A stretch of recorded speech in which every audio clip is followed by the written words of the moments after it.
You ever watched an eagle or a hawk soaring on the power of the wind? That's a picture we see in Isaiah chapter 40, where this well-known verse, even youths shall faint and be weary, and young men shall fall exhausted. But they who wait on the Lord shall renew their strength, for they shall mount up with wings like eagles. They shall run and not be weary, they shall walk and not faint.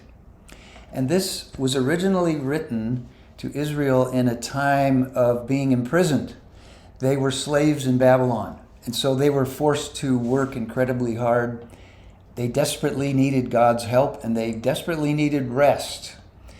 And so the prophet Isaiah here is saying, here's how you find rest and renew your energy. So why would God use the image of a flying eagle to illustrate this? Oh, there's amazing things we can learn from eagles. They use the power of the wind to soar, to go incredibly long distances. There's something called a kettle, in which a group of hawks or eagles will gather together, and they'll find this incredible updraft, and they'll all go up to the clouds together, representing the way we can catch the power of the Spirit by resting in Him. Those eagles are not flapping their wings wildly when they are riding the power of the wind.